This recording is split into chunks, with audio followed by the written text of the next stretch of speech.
श्रोते हो, एकदा एका भिकाऱ्यानं एका सणा दिवशी सकाळी आपली झोळी थोड्या तांदळानं भरली आणि तो घरातून बाहेर पडला.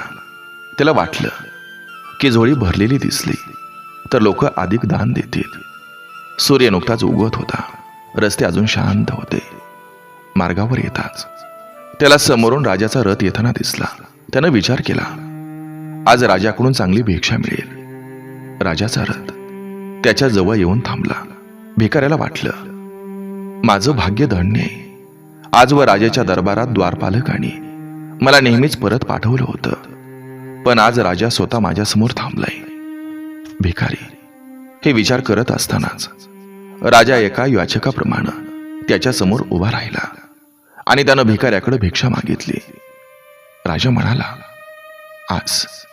आज देशावर मोठं संकट आले आणि ज्योतिषांच्या मते जर मी सर्वस्व त्यागातून एका याचकाप्रमाणे भिक्षा मागून आणली तरच हे संकट टळू शकेल.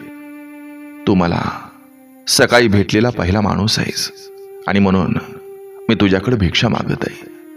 जर तू मला नकार दिलास तर देशाचं संकट टळणार नाही, म्हणून मला भिक्षेत काहीही दे. भिकारी आयुष्यभर फक्त मागतच आला होता. त्यानं कधी कोणाला काही दिलंच नव्हतं. तो विचारात पडला, आज ही काय वेळ आली. एका भिकाऱ्याकडेच भिक्षा मागितली जाते. मोठ्या कष्टानं त्यानं एक तांदळाचा दाणा राजाच्या हातावर ठेवला.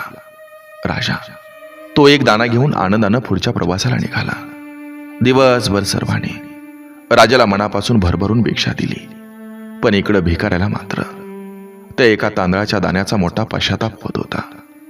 संध्याकाळी जेव्हा भिकारी घरी आला तेव्हा त्याच्या पत्नीनं त्याची झोळी रिकामी केली. त्या झोळीत त्याला भिक्षेमध्ये एक सोन्याच्या तांदळाचा दाणा सापडला. जेव्हा पत्नीनं त्याला त्या दाण्याबद्दल सांगितलं तेव्हा तो भिकारी छाती पेटून रडायला लागला. रडण्याचं कारण विचारल्यावर त्यानं तिला सगळी हकीकत सांगितली. त्यावर त्याची पत्नी म्हणाली, अहो तुम्हाला हे माहीतच नाही का, जे आपण दान करतो ना, तेच आपल्यासाठी सोनं बनत असतं.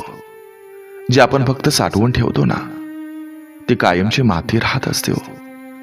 त्या दिवसापासून त्या भिकाऱ्याने भिक्षा मागणं सोडून दिलं आणि कष्टानं आपल्या कुटुंबाचा उदरनिर्वाह करायला लागला.